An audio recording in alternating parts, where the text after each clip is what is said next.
এতিয়া পিকনিকৰ বতৰ আৰু নতুন বছৰ আহিবলৈ মাত্ৰ মাজত কেইটামান দিন আৰু নৱবৰ্ষক আদৰিবলৈ সমগ্ৰ ৰাজ্যবাসী এতিয়া সাজু হৈ আছে আৰু বহু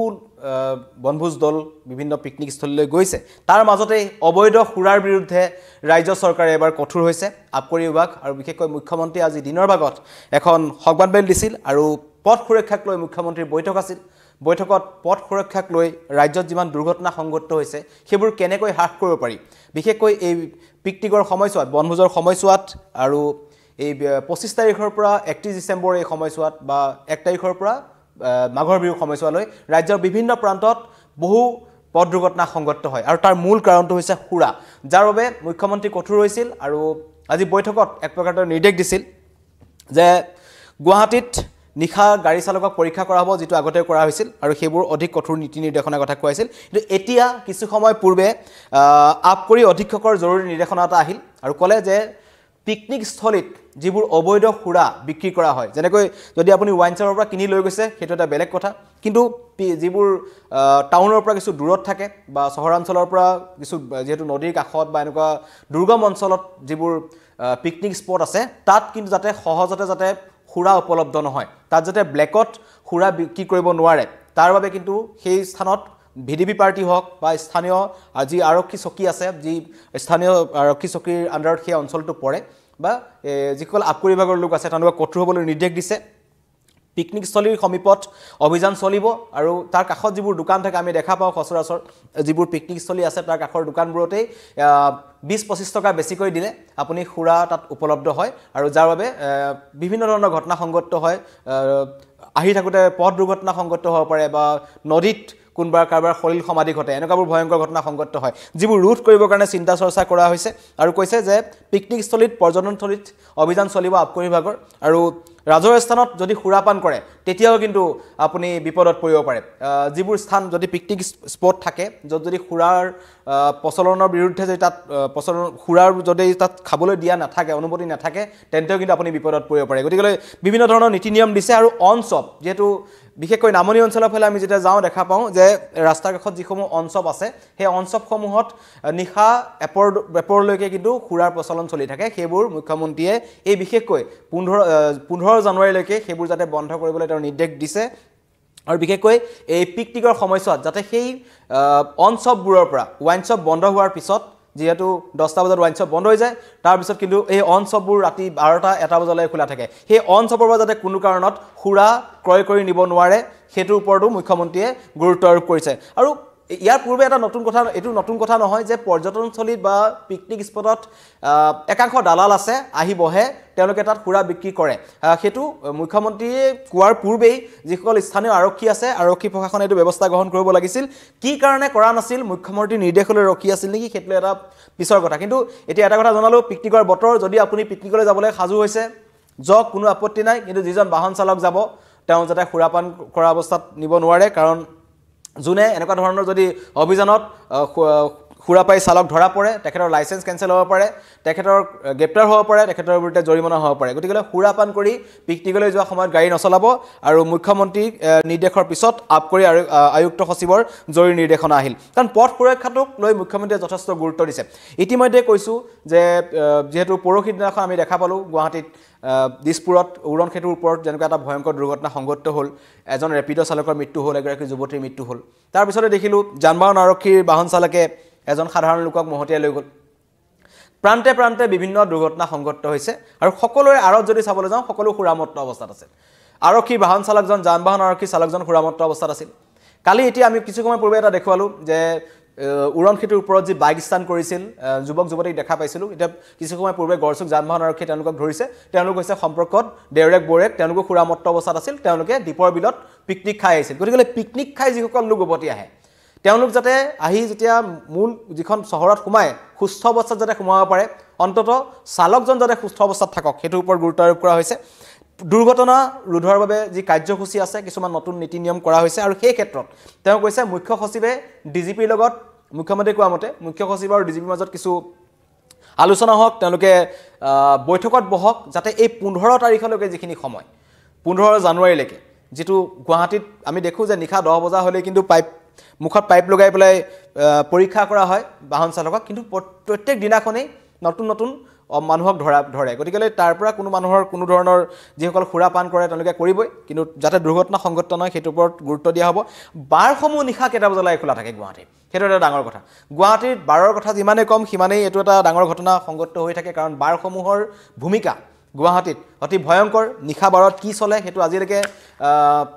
আমি বিভিন্ন ধৰণৰ বাতৰি সম্প্ৰচাৰ কৰি থাকোঁ কেতিয়াবা মাৰপিট হয় আৰু অভিযোগ আছে যে কেৱল মদেই নহয় তাত বিভিন্ন ধৰণৰ নিচাজাতীয় সামগ্ৰী চলে ড্ৰাগছৰ অবৈধ প্ৰচলন আছে বুলি কোৱা হৈছে বাৰসমূহ নিশা 10 বজাৰ ভিতৰত যাতে বন্ধ হ'ব লাগে সেইটোৰ ওপৰত মুখ্যমন্ত্ৰীয়ে সময়সূচী নিৰ্ধাৰণ কৰি দিব লাগিব বুলি কৈছে বিশেষকৈ এই সময়ছোৱাত 15 তাৰিখলৈকে সময়ছোৱাত 10 বজাৰ পিছত যিকোনো কাৰণত যাতে এনেকুৱা ধৰণৰ বাৰ খোলা নাথাকে ৰাজপথত যদি বাইক স্থান কৰে তেওঁলোকক অতি শীঘ্ৰে গ্ৰেপ্তাৰ কৰিব লাগিব এইটো কথা মুখ্যমন্ত্ৰী আজি কৈছিল যে পথ সুৰক্ষাৰ ক্ষেত্ৰত লগতে কৈছে গুৱাহাটীত বয়োজ্যেষ্ঠ নাগৰিকে গাড়ী চলাবলৈ ভয় কৰা হৈছে একাংশ এনেকুৱা উদন্ত বাইক চালকৰ বাবে উদন্ত বাহন চালকৰ বাবে সুৰামত্ত একাংশ চালকৰ বাবে গতিকে নিশা 9 বজাৰ পিছত ৰাষ্ট্ৰীয় ঘাইপথত পাৰ্কিং নিষিদ্ধ কৰা হৈছে পাৰ্কিংতে সম্পৰ্ক গোটেই ঘটনাটো চলি থাকে পাৰ্কিংতে মানুহে মদ খায় পাৰ্কিংতে বিভিন্ন ধৰণৰ দুষ্কাৰ্য চলে পাৰ্কিংতে মদ ভাঙৰ আড্ডা হয় পাৰ্কিংতে গাঞ্জা খায় পাৰ্কিংতে ড্ৰাগছ সিৰিঞ্জ লয় গতিকে এই নিশা ৰাষ্ট্ৰীয় ঘাইপথৰ কাষত থকা পাৰ্কিংসমূহ সঁচাকৈয়ে বহু পূৰ্বে উঠাই দিব লাগিছিল মুখ্যমন্ত্ৰী মহোদয়ে কিছু সময় পূৰ্বে কৈছে নিশা 9 বজাৰ পিছত ৰাষ্ট্ৰীয় ঘাইপথত পাৰ্কিং নিষিদ্ধ কৰা হৈছে যিটো এটা শুভ লক্ষণ বুলি ক'ব লাগিব আৰু এই ক্ষেত্ৰত তেওঁ প্ৰত্যেকখন জিলাৰ এছপি আৰু ডিচিক তেওঁ কঠোৰ নিৰ্দেশ দিছে নিৰীক্ষণ কৰক নিৰীক্ষণ কৰি যাতে এনেকুৱা ধৰণৰ পাৰ্কিংসমূহ নিশা কি কাৰণত ৰাষ্ট্ৰীয় ঘাইপথৰ কাষত এখন গাড়ী আহি ৰখি থাকিব পাৰ্কিং লাইটটা থাকে কিছুমানে পাৰ্কিং লাইটো নাথাকে যাৰ বাবে আহি পেলাই কিছুমান ট্ৰাক ডাম্পাৰে মহতিয়াই লৈ যায় মৃত্যু হয় দুৰ্ঘটনা সংঘটিত হয় গতিকে কোনো কাৰণ থাকিব নোৱাৰে ৰাষ্ট্ৰীয় ঘাইপথৰ কাষত ৰখি পেলাই পাৰ্কিং কৰি তাত সময় কটোৱাৰ তাৰ বাবে বিভিন্ন স্থান আছে য'ত সুৰা খাবৰ বাবে চৰকাৰে অনুমতি দিছে তাত গৈ তেওঁলোকে সুৰাপান কৰক তাত আপত্তি নাই কিন্তু যাতে সেইটো ক্ষেত্ৰত পথ সুৰক্ষাৰ ক্ষেত্ৰত যাতে এটা প্ৰশ্ন আহিব নোৱাৰে সেইটো ওপৰত মুখ্যমন্ত্ৰীয়ে গুৰুত্ব আৰোপ কৰিছিল আৰু কৈছিল যে বনভোজস্থলীত আৰক্ষীৰ উপস্থিতি থাকিব লাগিব এইটো আজি যি কথা কোৱাইছে যে পিকনিকৰ বতৰ এতিয়াও বিভিন্ন লোক বিভিন্ন বনভোজ দল গৈ আছে গতিকে এতিয়া কঠোৰ হৈছে কিন্তু এতিয়াও সময় আছে যেহেতু 25 ডিসেম্বৰ পিছত বেছি যাব মানুহ পিকনিকলৈ তে কৈছে যে আৰক্ষী উপস্থিত থাকিব লাগিব নিৰীক্ষণ কৰি থাকিব লাগিব আৰক্ষীৰ দল তাত থাকিব লাগিব আৰু যে স্থানীয় ভিডিপি পাৰ্টি আছে তেওঁলোকৰ ওপৰত যথেষ্ট গুৰুত্ব আৰোপ কৰা হৈছে যাতে পিকনিক স্থলীসমূহ যাতে লেতেৰা কৰি থৈ আহিব নোৱাৰে কাৰণ বনভোজ দলবোৰ যায় বিভিন্ন ধৰণৰ ঐতিহাসিক স্থানলৈ তেওঁলোক যায় তাত গৈ কিন্তু তেওঁলোকে বটল পেলায় বা খুৱাৰ পাত চাত পেলাই থৈ লেতেৰা কৰি থৈ আহে যিবোৰ যাতে কোনো কাৰণত এবাৰ কৰিবলৈ দিব নোৱাৰে যাৰ বাবে ভিডিপি পাৰ্টিক মুখ্যমন্ত্ৰীয়ে কৈছে যে আপোনালোকে এইটো নিৰীক্ষণ কৰক স্থানীয় যিবোৰ পিকনিক ধৰক যদি উদাহৰণস্বৰূপে ক'বলৈ যাওঁ যদি আমাৰ ইয়াতে যদি চনকা আছে মহানগৰী পাৰ্শ্বৱৰ্তী হওক ৰাণী অঞ্চল হওক সেই যিবোৰ পিকনিক স্পট আছে তাত স্থানীয় লোকসকলে তেওঁলোকে সেইটো দায়বদ্ধ হ'ব লাগিব যে তাত তেওঁলোকৰ নিজৰ স্থানত যাতে কোনো ধৰণৰ অবৈধ ঘটনা ঘটিব নোৱাৰে অবৈধ সুৰাৰ প্ৰচলন হ'ব নোৱাৰে আৰক্ষী থাকিব কিন্তু আৰক্ষীৰ ওপৰত ৰাইজৰ আস্থা কিমান সেইটো এটা ডাঙৰ কথা আৰক্ষীৰ ওপৰত ৰাইজৰ আস্থা কমি গৈছে আৰক্ষীয়ে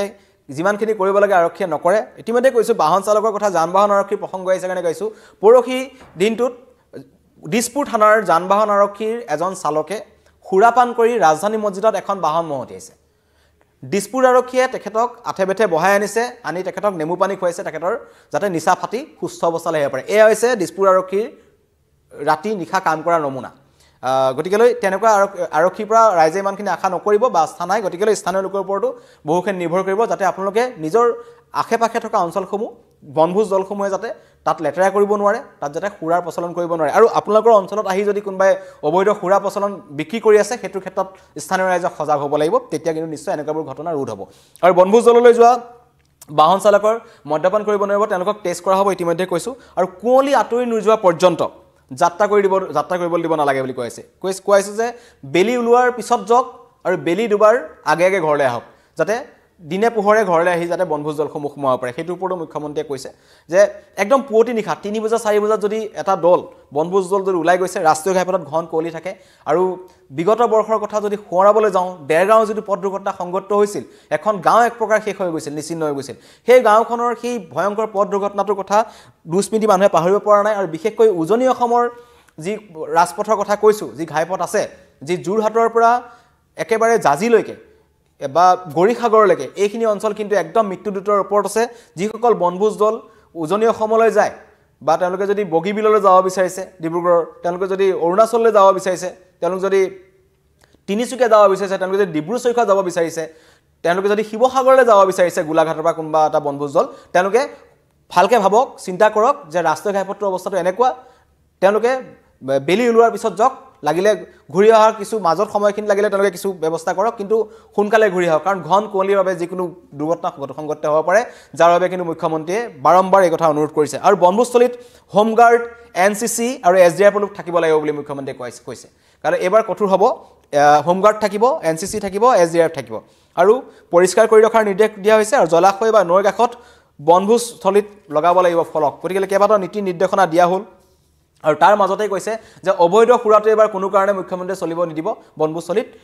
পিকনিকৰ বতৰ অবৈধ সুৰাৰ বিৰুদ্ধে অভিযান চলিব আৰু যোন এই অবৈধ সুৰা তেওঁলোকে বিক্ৰী কৰে যোনে খায় সকলোকে কিন্তু ধৰিব এটো মুখ্যমন্ত্ৰীয়ে কঠোৰ নিৰ্দেশ দিছে আৰু নৱবৰ্ষৰ প্ৰাক্ষণত বনভোজ খাবলৈ যাম বুলি যদি আপোনালোকে ভাবিছে বনভোজ খাবলৈ যাওক সুৰা যদি লাগে বিপণীৰ পৰা কিনি নিয়ক যাতে অবৈধ সুৰা আপোনালোকে ক্ৰয় নকৰে আৰু স্থানীয় লোকসকলো সাৱধান হওক যাতে তাত কোনো অবৈধ সুৰাৰ যাতে নতুনকৈ তেওঁলোকে বিক্ৰী কৰিব নোৱাৰে আৰু অনচপসমূহ নিখাৰ ভাগত যাতে যি এটা দুটা বজালৈ খোলা থাকে সেইবোৰ যাতে বন্ধ কৰিব লাগে আৰু ৰাজ্যত পথ দুৰ্ঘটনা ৰোধৰ বাবে মুখ্যমন্ত্ৰীয়ে কেইবাটাও ব্যৱস্থা গ্ৰহণ কৰিলে আৰু মুখ্যমন্ত্ৰীৰ বৈঠকৰ পিছতে দিনত যি বৈঠক হ'ল নতুনকৈ যিসকল আমাৰ লগত সংযোগ হৈছে লাইভত তেওঁলোকক জনাইছোঁ যে আবকাৰী আয়ুক্ত সচিবৰ এটা নিৰ্দেশনা আহিছে জাননী জাৰি কৰিছে পিকনিকৰ বতৰত অবৈধ সুৰা প্ৰচলন একেবাৰে বন্ধ হ'ব ঠায়ে ঠায়ে পিকনিক স্পটত এবাৰ NCC থাকিব হোমগাৰ্ড থাকিব আৰক্ষী থাকিব VDP পাৰ্টি থাকিব কোনোবাই যদি তাত কিবা খেলিমেলি কৰে অবৈধ সুৰা বিক্ৰী কৰিবলৈ বিচাৰে উৎপাত কৰে তেওঁলোকক ধৰা হ'ব তেওঁলোকৰ বিৰুদ্ধে কঠোৰ ব্যৱস্থা গ্ৰহণ কৰা হ'ব ধন্যবাদ